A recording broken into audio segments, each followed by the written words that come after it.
नमस्कार, मुकाबला में आपका स्वागत है। मैं हूं संकेत उपाध्याय। दुनिया भर में तालिबान, जो कि निसंदेह एक आतंकवादी गुट है, वो अपनी छवि बदलने का प्रयास कर रही है। दुनिया को ये बताने की कोशिश कर रही है कि अब वो वैसी संस्था नहीं है जो सन 96 से 2001 में थी। अब वो महिलाओं को अधिकार देते हैं। अब वो हैं जो शिक्षा पर जोर देंगे, लोगों को काम करने देंगे, सब व्यवस्था बना कर रखेंगे। लेकिन ये सब बंदूक की नोक पर करेंगे। कहेंगे कि महिलाएं पढ़ेंगी, लेकिन यूनिवर्सिटी से हेरात में उनको वापस भेजा जाएगा। कहेंगे कि महिला काम करेंगी, लेकिन टीवी एंकर को घर भेज दिया जाएगा। कैसे भूल जाएं कांदाहार IC-814 हाईजैक? कैसे भूल जाएं बामियान बुद्धा की तबाही? कैसे भूल जाएं बीच चौराहे पर औरतों को पत्थर मारने वाली वो मानसिकता? चलिए, ये सब पुरानी बातें हैं। कैसे भूल जाएं कि कुछ महीने पहले ही इसी आतंकवादी संगठन ने भारतीय पत्रकार दानिश सिद्दीकी का बेरहमी से कत्ल किया, मार डाला उसको। तालिबान आतंकवादी थे, आतंकवादी हैं और आतंकवादी रहेंगे। लेकिन दुनिया भर में एक मत यह भी बन रहा है कि इनसे बात कर लेनी चाहिए, इनको सम्मान दे देना चाहिए। तो मुकाबला में आज आजमाए को क्यों आजमा रही है दुनिया? क्या तालिबान को मान्यता देना दुनिया की सबसे बड़ी भूल होगी? और कैसे भूल सकते हैं हम वो लम्हा IC-814 कांदाहार 1999, जब सब लोग नए मिलेनियम का स्वागत कर रहे थे और भारत की सरकार, हम लोग सब तालिबानी आतंक से जूझ रहे थे। उस समय के कैबिनेट मंत्री, जिन्होंने सब कुछ देखा होगा, जाना होगा, सुना होगा और समझा होगा, मुझे नहीं लगता अभी तालिबान के संदर्भ में कि वो क्या कर सकते हैं और क्या रौद्र रूप ले सकते हैं और क्या उन पर भरोसा किया जाए या नहीं, इस पर और बेहतर ओपिनियन देने के लिए मुझे नहीं लगता कोई और अच्छा मेहमान होगा सिवाय यशवंत सिन्हा जी के लिए। यशवंत जी, आपका बहुत बहुत धन्यवाद मुकाबला में हमारे साथ जुड़ने के लिए।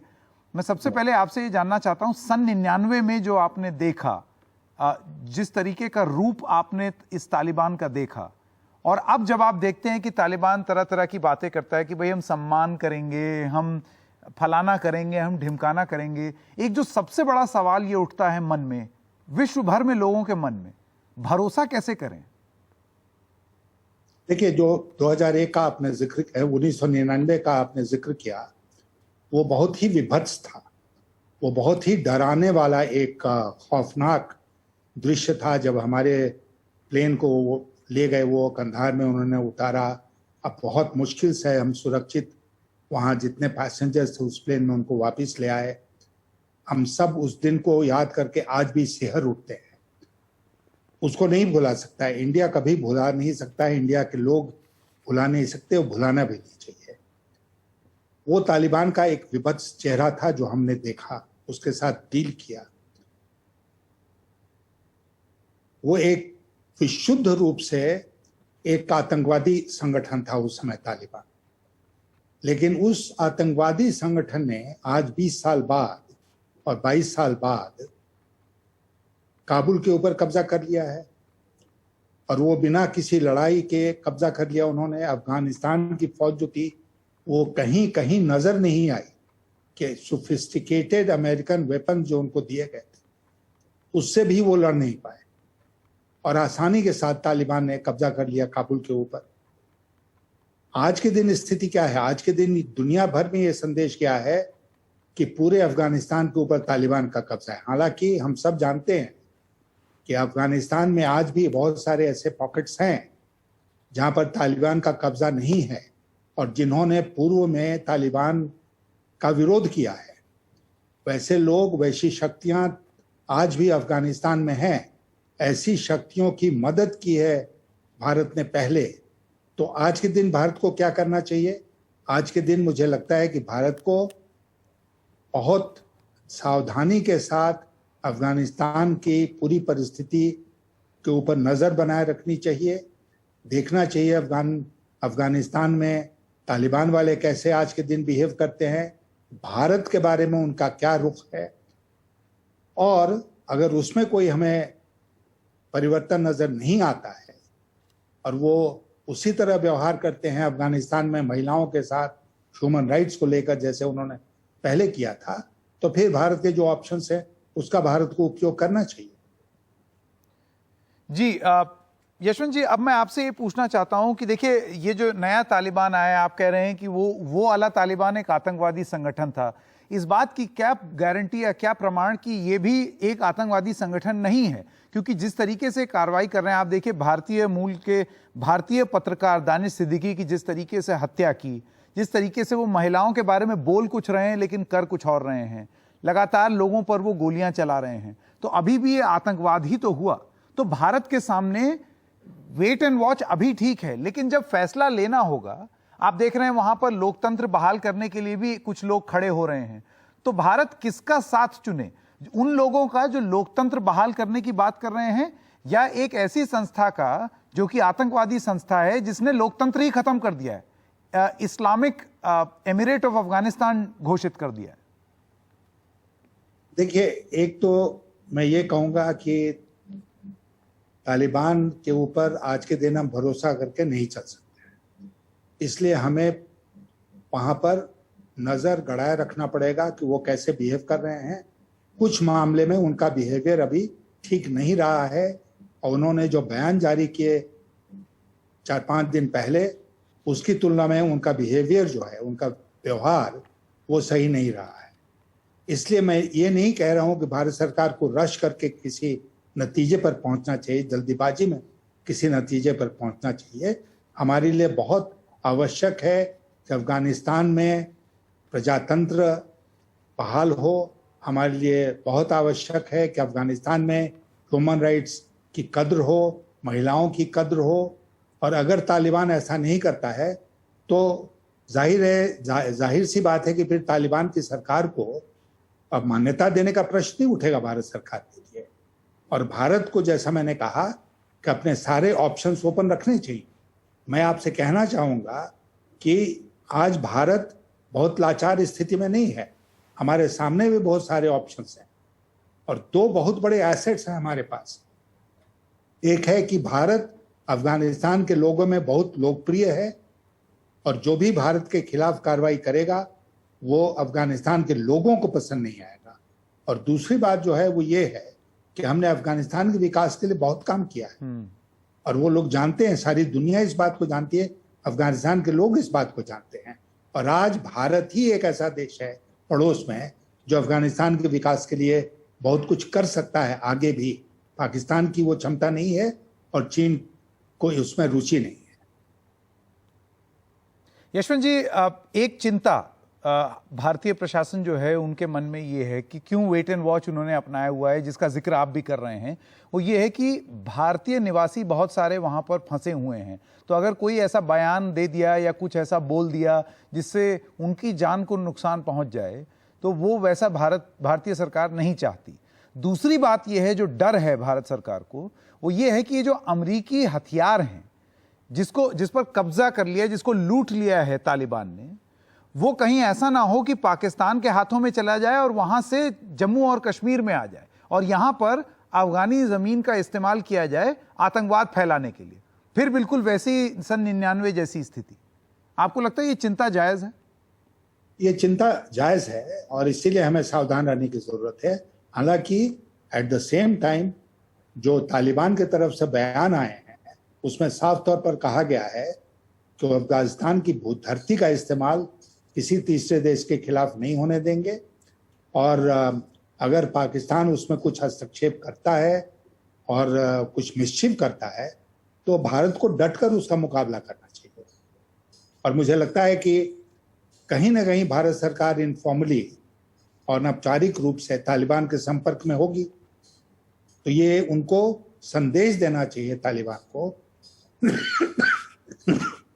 कि भाई ये हमें स्वीकार नहीं होगा। मेरा आखिरी सवाल यशवंत जी, और वो ये है कि चीन, पाकिस्तान और तालिबान का ये जो नेक्सस है, हमने देखा है कि चाहे चीन हो चाहे पाकिस्तान हो, उन दोनों ने अपने डिप्लोमेटिक रिलेशंस कम नहीं किए हैं। वो कह रहे हैं कि हम मान्यता देने को तैयार हैं, हम देखेंगे क्या होगा क्या नहीं होगा। ऐसे में अगर अफगानिस्तान में चीन घुसने की कोशिश करे तो आपको लगता है कि वो एक स्ट्रेटेजिक मूव हो सकती है चाइना की भारत को काट देने की, क्योंकि वहां भारत का रसूख ज्यादा रहा है अफगानिस्तान में, और भारत को घेरने के लिए चीन भी प्रयास करेगा कि वहां इंफ्रास्ट्रक्चर बनाए, वहां पैसा लगाए, वहां एक। हाँ, ये ऐसा कर सकता है चीन, मैं इसको रूल आउट नहीं करूंगा। लेकिन आपने चीन और पाकिस्तान की बात की, आपने रूस की बात नहीं की। इसमें कहीं ना कहीं रूस में उनके साथ खड़ा नजर आ रहा है ना, और रूस हमारा परंपरागत मित्र है, ऑल वेदर फ्रेंड हम रूस को मानते रहे हैं। इसलिए मुझे पूरा विश्वास है आज के दिन कि कहीं ना कहीं भारत सरकार रूस के संपर्क में भी है, और मैं तो ये कहूंगा कि हमको रूस के साथ इस समय काफी बातचीत करनी चाहिए, और हमको रूस हमारे साथ खड़ा दिखना चाहिए। चीन और पाकिस्तान की तुलना में ज्यादा हमारे साथ खड़ा दिखना चाहिए अफगानिस्तान के मसले पर, और हमें रूस को अलग थलग नहीं करना चाहिए और रूस से अपनी दूरी नहीं बढ़ानी चाहिए। वो क्या होता है ना कि जब हम एक दूसरे देश के करीब जाते हैं, खास करके अमेरिका के, तो कहीं ना कहीं दुराव एक पैदा होता है रूस के साथ। मैं मानता हूं कि ये गलत नीति होगी। भारत सरकार को रूस के साथ बहुत गंभीरता से बातचीत करनी चाहिए, ताकि पाकिस्तान, रूस और चीन की तिकड़ी वहां पर भारत के खिलाफ नहीं खड़ी हो, और अगर है तो रूस कम से कम भारत का पक्ष करे। यशवंत जी, आपको लगता है कि तालिबान को मान्यता देने की जल्दीबाजी या मान्यता देना एक दुनिया की भूल हो सकती है उनका इतिहास देखते हुए? आज संकेत जी, जो आज के दिन परिस्थिति है उसमें मैं कहूंगा कि ये भूल होगी, चाहे वो चीन उनको मान्यता दे या पाकिस्तान उनको मान्यता दे या रूस उनको मान्यता दे, ये भूल होगी। लेकिन भविष्य में क्या है, तालिबान कैसे बिहेव करता है, बाकी दुनिया के देश क्या करते हैं, इस पर नजर रखना पड़ेगी, और उसके अनुसार फिर हमें तय करना पड़ेगा कि हम अफगानिस्तान में क्या करना चाहते हैं। मैं आपसे फिर जोर देके इस बात को कहना चाहूंगा संकेत जी कि भारत के पास बहुत सारे ऑप्शंस हैं। ऐसा नहीं है कि हम अपनी भूमिका नहीं निभा सकते हैं। बहुत सारी चीजें पब्लिकली कही जाती हैं, बहुत सारी चीजें पब्लिकली नहीं की जाती हैं, कही जाती हैं, लेकिन ऑप्शंस हैं। यशवंत सिन्हा जी, आपका बहुत बहुत धन्यवाद मुकाबला में हमारे साथ जुड़ने के लिए। Thank you. छोटे से ब्रेक के लिए रुक रहे हैं, कहीं जाइएगा मत, मुकाबला जारी रहेगा।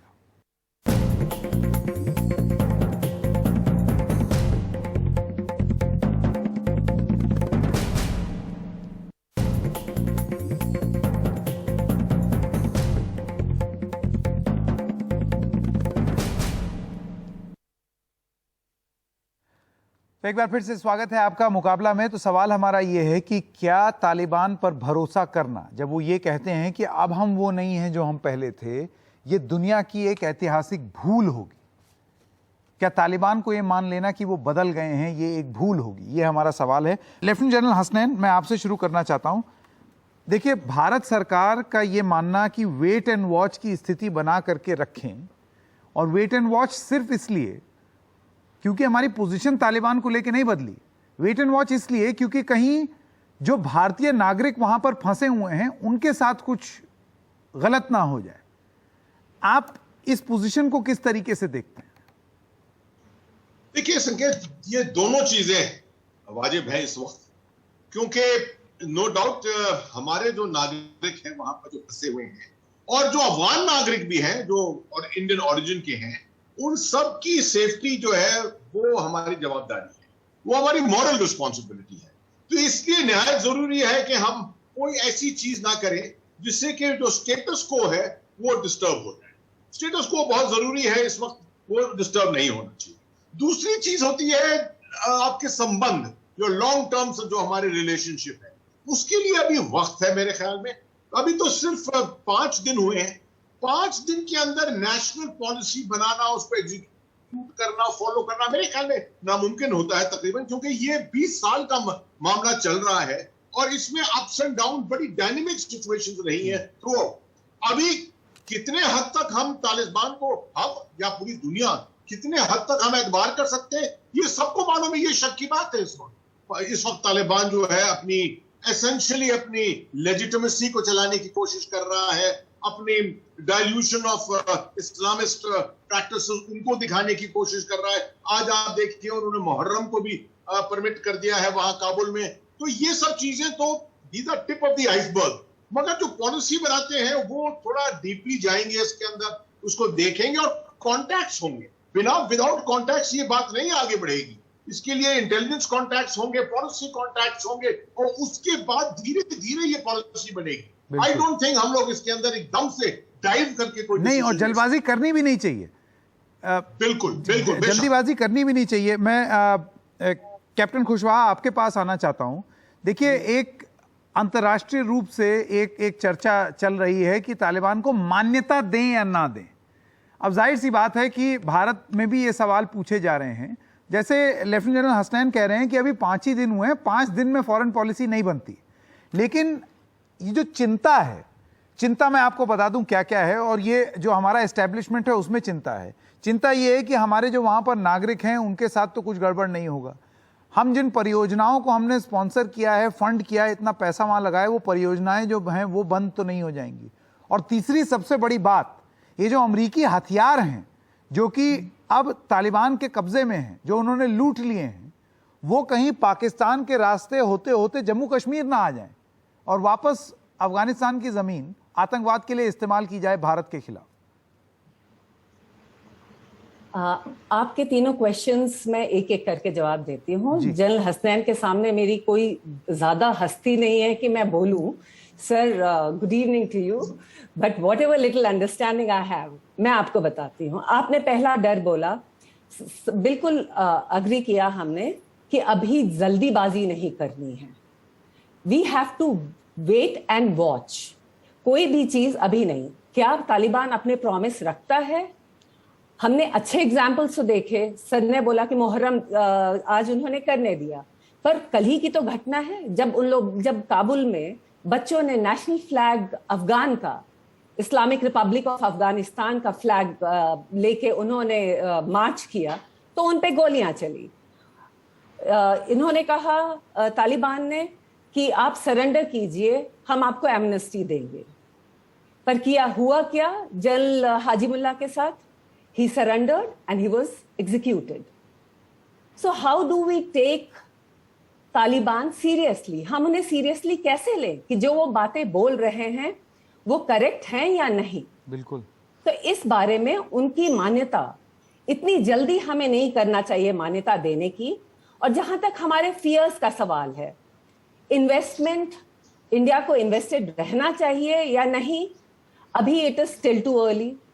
पॉलिटिकली आई एम श्योर आज की डेट में हम कोई भी चीज ऐसी जल्दीबाजी नहीं करेंगे कि जितना हमने काम किया है अब तक वो उसका पूरा नकारा हो जाए। तो हमें इतनी जल्दी इन्वेस्टमेंट विड्रॉ भी नहीं करनी है। We should stay invested there for some time. उससे हमारा ही फायदा है। दूसरा कि तालिबान क्या पाकिस्तान के जरिए होते हुए हमारे यहाँ जम्मू कश्मीर में आ सकता है? ये क्वेश्चन आज की डेट में आई वुड से कि बहुत मुश्किल है। ऐसा नहीं है कि हमें ये फियर हो जाए कि हो जाए, क्योंकि पहली बात तो तालिबान में भी सेक्शंस हैं। उनमें से एक सेक्शन इंडिया को सपोर्ट करता है। वो नहीं चाहेगा, जब वो ये चाह रहा है कि मैं अपनी गद्दी मजबूत करूं, वो इनिशियली किसी को डिस्टेबलाइज नहीं करना चाहेगा। भरोसा कैसे किया जाए, ये बड़ा सवाल होगा। मैं लेफ्टिनेंट जनरल हसनैन के पास वापस जाऊंगा इन्हीं सब मुद्दों पर फिर से सवाल पूछने के लिए, लेकिन उससे पहले शाहीन साहब आप मुझे ये बताइए, जनरल हाजीउल्लाह का अभी जिक्र किया कैप्टन कुशवाहा ने, इसके अलावा ये मैं आपको फ्राइडे का वाकया बता रहा हूँ जी। सरकारी सूत्रों से हमको ये जानकारी मिली है कि तालिबान ने भारत के जो कॉन्सुलेट्स हैं वहां जा करके वो डॉक्यूमेंट्स पढ़ रहे हैं, रेड कर दिए उन्होंने वहां पर, वो देख रहे हैं कि क्या है क्या नहीं है। इसके अलावा वो डोर टू डोर सर्च कर रहे हैं उन सारे अफगानियों के घर जिनके फॉरेन एजेंसीज के साथ संपर्क हैं। इन सब चीजों के लिए इसी तालिबान ने, ये मैं पुरानी बात नहीं कर रहा सन 96 की, अभी की बात जी। जी जी। इसी तालिबान ने ये कहा था कि ये सब काम हम नहीं करेंगे और वो सारी चीजें हो रही हैं। तो बड़ा सवाल ये है कि कैसे भरोसा करें। देखिए, हमारी भरोसा करना फिलहाल तो हमारी मजबूरी भी है, कोई दूसरा है नहीं। इस वक्त वो डी फैक्टो रूलर हैं, वहाँ पर आ चुके हैं, तो इस वक्त हमारे पास दूसरा कोई चारा नहीं। जहाँ तक बात आप जो कह रहे हैं तालिबान जो हरकतें कर रहे हैं, तो ये कोई कोहेसिव ग्रुप तो है नहीं, जैसे हमारे यहाँ पॉलिटिकल पार्टीज होती हैं वैसा ग्रुप तो है नहीं। और कतर में इनकी जो लीडरशिप बैठी हुई थी उसने जो भी जिस तरह के एश्योरेंसेस दिए हैं, कोई ज़रूरी नहीं है कि ग्राउंड लेवल पर उनके जो वर्कर्स हैं, जो उनके फाइटर्स हैं, वो ये बात माने, वो पूरी तरह बिल्कुल बात मानने की, ऐसा कि मानेंगे उनको। वो कितना ज़्यादा कंट्रोल कर सकते हैं अपने लोगों को ग्राउंड लेवल पर, ये तो वक्त बताएगा। मैं सिर्फ इतना कहना चाहूँगा कि हम लोग कोई फैसला सादिर ना कर दें अभी बैठे बैठे कि हमें उससे रिश्ता नहीं रखना है या रखना है। इसलिए कि अफ़गानिस्तान का से हमारा रिश्ता बहुत पुराना है और हमारी जो दिलचस्पी है वो सिर्फ अफ़गानिस्तान नहीं है, उससे आगे है, बॉर्डर के आगे भी है, पूरा सेंट्रल एशिया हमारी दिलचस्पी है। तो इसलिए हम लोगों को बहुत ही समझदारी के साथ से डील करना पड़ेगा।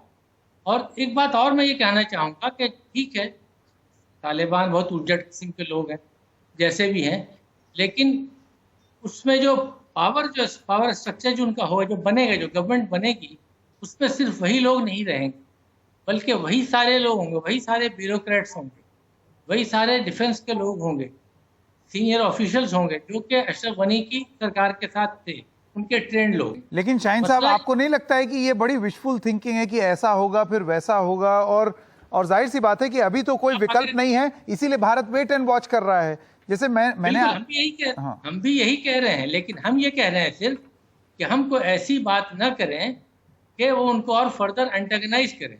देखिए तालिबान नहीं, लेकिन भारत किस चीज का समर्थन करे? देखिए तालिबान ने तो आते ही सबसे पहली चीज कही कि वहां लोकतंत्र खत्म कर दिया। अब तो वो उनके हिसाब से इस्लामिक अमीरात है अफगानिस्तान का। ये कैसा लोकतंत्र था पूरी दुनिया जान रही है। ताश के पत्ते की तरह ढह गया, प्रेसिडेंट मुल्क से भाग गया। वो किसके सहारे थी, वो लोकतंत्र कैसा था, ये सबको पता है। इसलिए उसकी बात तो हम लोग ना करें। मैं ये कह रहा हूँ कि तालिबान ने आज तक हिंदुस्तान के खिलाफ कोई बात नहीं की। हिंदुस्तान के में कभी भी, कश्मीर में भी उन्होंने कोई ऐसे कोशिश नहीं की, किसी को नहीं भेजा, तो वो क्यों करेंगे? दूसरे नहीं, ये तो शायद सिक्योरिटी विशेषज्ञ बात आपकी ना माने, ये तो इसलिए ना माने क्योंकि ऐसा नहीं हुआ है। तालिबान ने जिस तरीके का आतंक भारत में फैलाया है, ये भली भांति परिचित हैं लोग। हमें सतर्क रहना चाहिए, लेकिन ज्यादा परेशान होने की भी जरूरत नहीं है। हम ये कह रहे हैं उनके अपने बहुत सारे फ्रंट हैं, वो नया फ्रंट क्यों खोलेंगे? ठीक है, मैं शाहीन साहब आपके पास वापस आऊंगा। समीरा नियाजी हैं हमारे साथ। समीरा जी, मैं आपके पास आना चाहता हूं। आप मुझे ये बताइए कि एक अफगान नेशनल होने के नाते, एक महिला होने के नाते, आपको एज अ वुमन आपको क्या लगता है कि क्या तालिबान जब ये कहती है कि भाई हम औरतों को हक देंगे, हम महिलाओं को विमेन राइट्स देंगे, तो क्या ट्रस्ट कर सकते हैं, भरोसा कर सकते हैं उनका? जी, मैं सलाम है हम सब टीवी जो चैनल में हमें देख रहे हैं।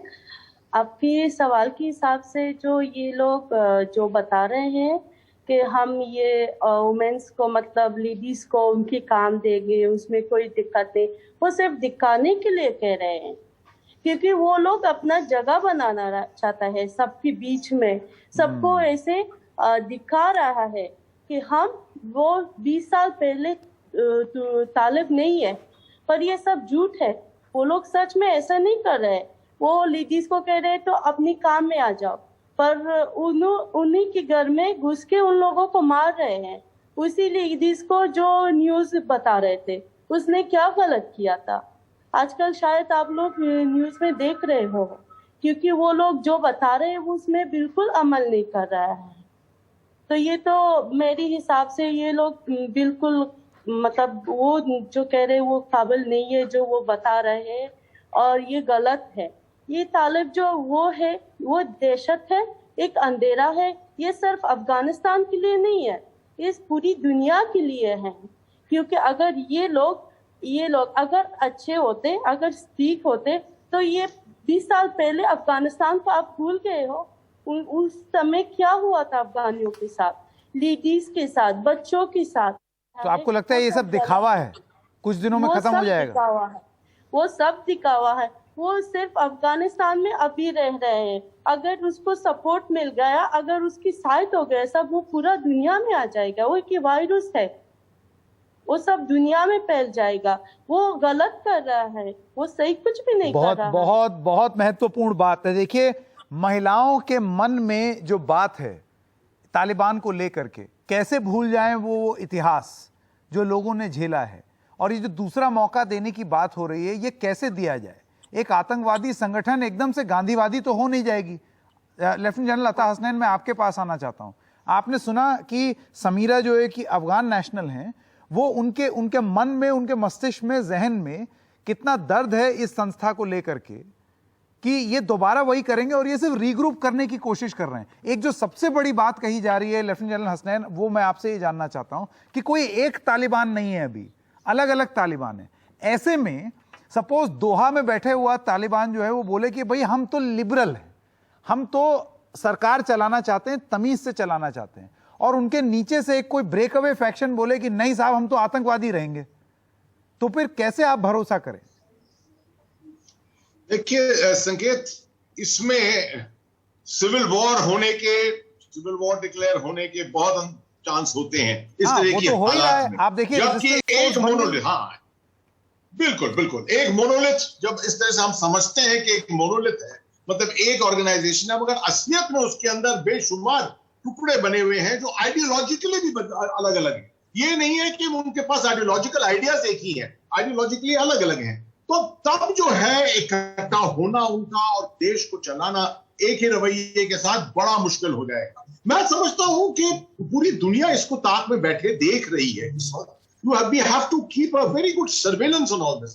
आइडेंटिफाई करने पड़ेगा उन एलिमेंट्स को जो who are willing to cooperate। बहुत से इसके अंदर होंगे जो willing to cooperate हैं, जो देखना चाहते हैं अफगानिस्तान को वापस दोबारा डेवलपमेंट फेज के अंदर आने का, इस तरह की चीजें, और आइडियोलॉजी के ऊपर इतने ज्यादा हेलमेट नहीं है। तो मैं समझता हूं कि अभी पूरी दुनिया इस ताक में बैठेगी, वेट करेगी, वेट एंड वॉच जो हम कह रहे हैं हम लोग सब, उसको वेट एंड वॉच करके आइडेंटिफिकेशन सही करेगी। एक चीज मैं जरूर बताऊंगा कि आपने खुशवाल ने बिल्कुल सही कहा, मैं भी सहमत हूं उनके साथ कि जम्मू कश्मीर के अंदर ये tap of and tap on जो है ये बड़ा मुश्किल होता है। नल को आप ऑन नहीं कर सकते और बंद कर सकते हैं कि टेररिस्ट आ गए और टेररिस्ट चले गए। इसका एक बहुत तरीका होता है, इसके लिए एक नेटवर्क्स फैलाए जाते हैं। वो नेटवर्क्स पिछले 4-5 साल से काफी हद तक डायल्यूट हो गए हैं। जो पहचान करने के बाद हमने उनको न्यूट्रलाइज काफी हद तक किया है। दोबारा इनको पैदा करना, दोबारा इनको इफेक्टिव करना काफी मुश्किल हो जाएगा। ऑल्दो आई एक्सपेक्ट कि 3.5 लाख हथियार जो कि इंडिविजुअल पर्सनल वेपन्स को अब इस एनवायरनमेंट में घूम रहे हैं, कुछ ना कुछ तो उनका परसेंटेज जो है वो जरूर भारत के अंदर आएगा। It will create some problems and we will need to be extremely vigilant about this. बिल्कुल बिल्कुल बिल्कुल। शाहीन साहब, जाते जाते मेरा आखिरी सवाल आपसे यही है कि जब ये बोला जाए कि अभी वेट एंड वॉच तो सरकार कर ही रही है, लेकिन एक तालिबान के प्रति हमदर्दी रखना या ऐसा मानना कि भाई हम देख लें, इनसे तो और कोई ऑप्शन ही नहीं है, इन्हीं से डील करना पड़ेगा, ऐसा क्यों मान लेना, ऐसा क्यों अज्यूम कर लेना? आप देखिए, लोकतंत्र की लड़ाई लड़ने के लिए वहां पर एक रेजिस्टेंस फोर्स भी है, भारत उसको भी तो मान्यता दे सकती है। ऐसा क्यों मान लेना कि मान्यता तो आपको तालिबान को ही देनी पड़ेगी? देखिए, हमें प्रैग्मेटिक होना पड़ेगा। इस वक्त उनके कंट्रोल में है, इसलिए हम उनकी बातें कर रहे हैं। हम खुद एक डेमोक्रेटिक स्टेट हैं, तो हमारे लिए तो बहुत अच्छी बात होगी कि वहाँ पर किसी भी मुल्क में डेमोक्रेसी की जो बात कर रहे हों, जो रूल ऑफ लॉ की बात करें, हम उसका हाथ मजबूत करेंगे यकीनन। हम उस वैसे लोगों को ज़रूर आइडेंटिफाई करें, वैसे ग्रुप को ज़रूर करें।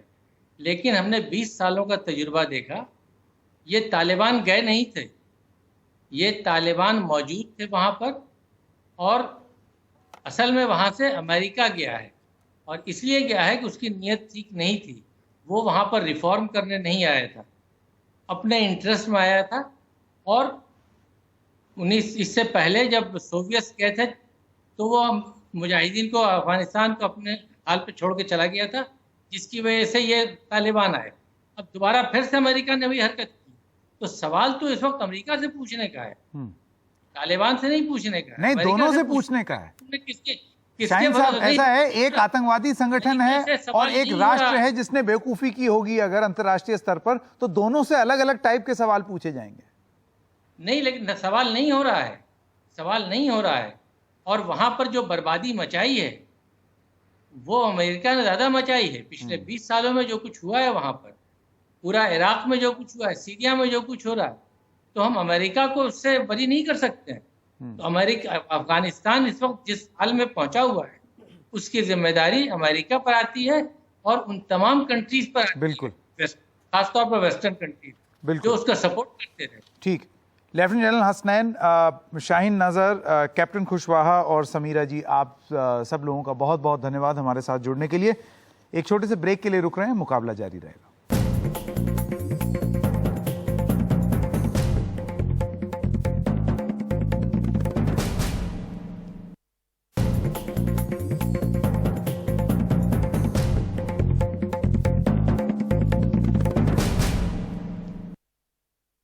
यशवंत जी, आपको लगता है कि तालिबान को मान्यता देने की जल्दीबाजी या मान्यता देना एक दुनिया की भूल हो सकती है उनका इतिहास देखते हुए?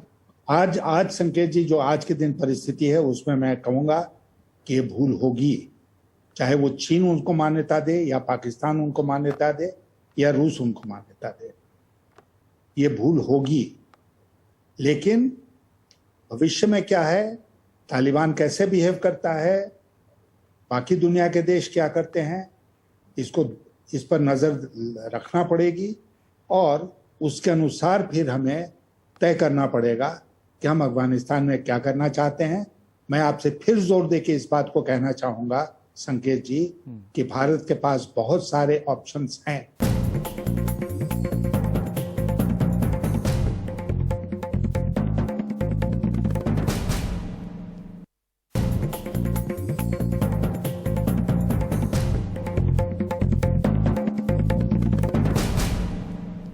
कितने हद तक हम तालिबान को, हम या पूरी दुनिया कितने हद तक हम एतबार कर सकते हैं, ये सबको मालूम है। ये शक की बात है। इस वक्त तालिबान जो है अपनी एसेंशियली अपनी लेजिटिमेसी को चलाने की कोशिश कर रहा है, अपनी डाइल्यूशन ऑफ इस्लामिस्ट प्रैक्टिसेस उनको दिखाने की कोशिश कर रहा है। आज आप देखिए उन्होंने मुहर्रम को भी परमिट कर दिया है वहां काबुल में। तो ये सब चीजें तो these are tip of the iceberg, मगर जो पॉलिसी बनाते हैं वो थोड़ा डीपली जाएंगे इसके अंदर, उसको देखेंगे और कॉन्टैक्ट्स होंगे। विदाउट कॉन्टैक्ट्स ये बात नहीं आगे बढ़ेगी। इसके लिए इंटेलिजेंस कॉन्टैक्ट्स होंगे, पॉलिसी कॉन्टैक्ट्स होंगे और उसके बाद धीरे धीरे ये पॉलिसी बनेगी।